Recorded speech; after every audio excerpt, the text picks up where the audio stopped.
Hello. Are leaders born or made? Is talent that is inborn or it can be developed? Is talent genetic or can be learned? What do you think? Well, if you believe in the theory that talent can be developed, then there should be evidence that is beyond a shadow of doubt that talent can be learned, developed, and groomed. Let me tell you of the fascinating story of the Polgar sisters, and then you can draw your own conclusions whether talent is genetic or it can be learned, and also whether leaders are born or they are made. Hungarian psychologist Laszlow Polgar was one of the earliest believers that great performance are made and they are not born. During his years as a student, Polgar studied more than 400 life stories of geniuses from Socrates all the way to Einstein. Well, he found the same thing again and again with each one of them. They all started at a very early age and they studied intensively in the field of study of their choice. This was in the late 1960s and Polgar was way ahead of his time in propagating this belief that talent can be nurtured. He had quite a few detractors who didn't believe in his crazy theories and often ridiculed him. A local government official once advised Polgar to see a psychiatrist to get rid of his delusions. But Polgar was not someone who would give up very easily. To prove his theory and to disprove his detractors, Polgar came up with an idea that was, believe it or not, both brilliant and crazy at the same time. He planned to groom his yet unborn children to become geniuses in their particular fields, especially the fields in which neither of the parents had above average skills. But first things first, he needed a wife who would not only agree to marry him, but also would agree to his crazy plan. A Ukrainian language teacher named Clara was fascinated by his idea and eventually decided to marry Polgar.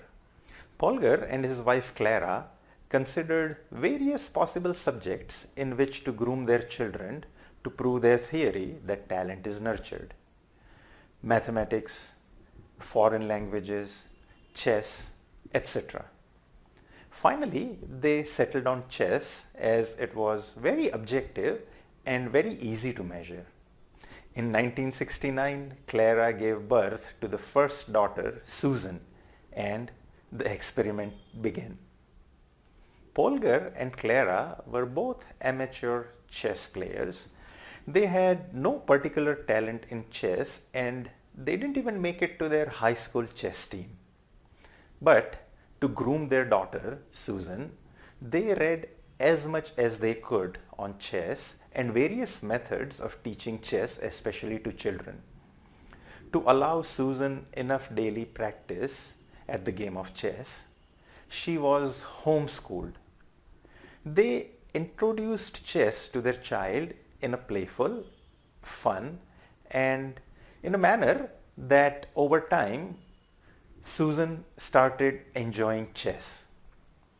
Over the next few years, she had accumulated hundreds of hours of dedicated practice, and that too in a loving, supportive and fun environment. Around her 5th birthday, Susan took part in a local chess competition. And are you ready for the results? She was the youngest to qualify, and almost all other girls who qualified for this particular competition were at least twice her age or older. But despite of her young age, she won game after game after game and eventually won the championship. It was dramatic and sensational that a 5-year-old girl had won, but even more amazing was the final score.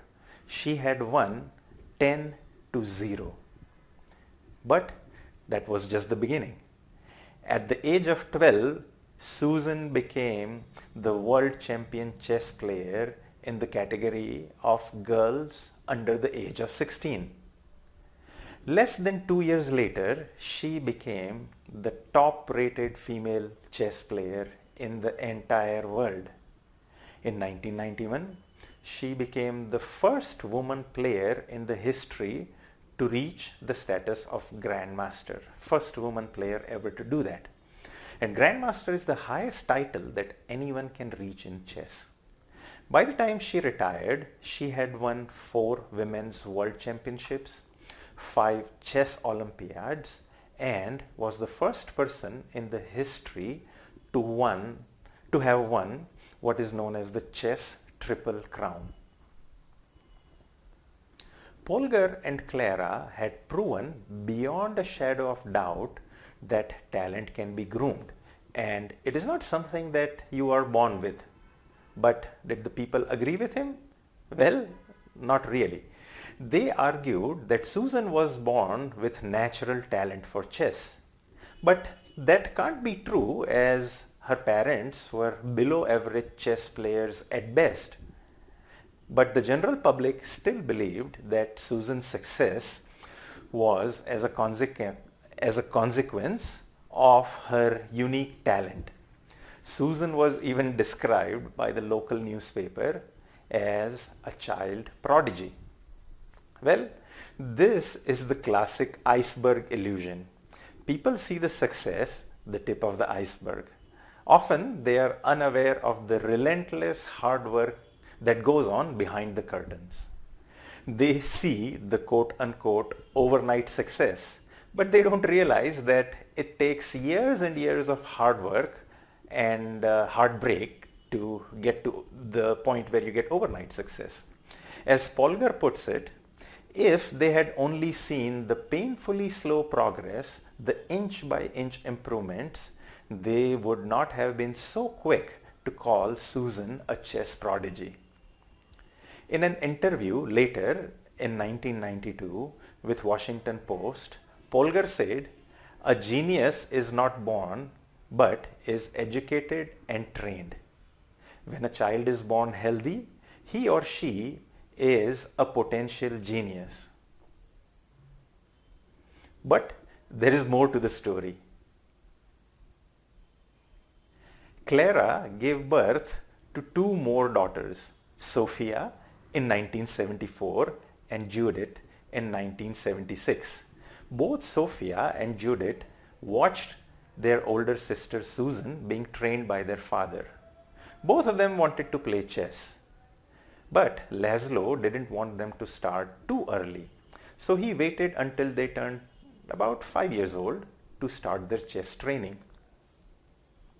By the time they had reached their teen years, adolescence, all the 3 sisters had accumulated maybe over the 10,000 hours of specialized practice.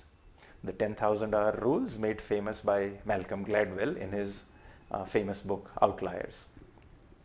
Sophia won the girls under 14 chess championship. Like her sister, she won many medals and championships. Her most extraordinary achievement is now known as the sack of the Rome. She stunned the chess world by winning 8 straight games against many of the best grandmasters in the world at that point of time. And how old was she at that point of time? Just 14. Her performance at that tournament was rated as the 5th greatest in the history of chess. Just like her 2 elder sisters, Judith too became an accomplished chess player. After a series of record-breaking victories in her early teens, Judith became the youngest ever grandmaster in the history of chess. And it wasn't just for female players, it was either male or female at the age of 15. She remained the #1 female chess player in the world for well over a decade. Over the course of her career, she defeated almost every single top player in the world. and now she's probably considered to be the greatest female chess player of all time. So coming back to our main point, the question. Let me repeat the question I had asked at the beginning of this video. Is talent born or can it be developed? Is talent genetic or can it be learned? What do you think? And how about leadership? Are leaders born or are they made? What are your thoughts? I would leave it up to you to draw your own conclusion, especially in the light of the famous story of the Polgar sisters and their achievements, and of course their father and mother, Laszlow Polgar and Clara. For more leadership tips, visit our website or subscribe to our YouTube channel. The link for both of them is in the description of this video. Please share your thoughts in the comment section. I would love to hear back from you. Do you agree? Do you disagree? And if you enjoyed the video, please like it and share it with others who may benefit of it. Thank you for watching and see you in the next video.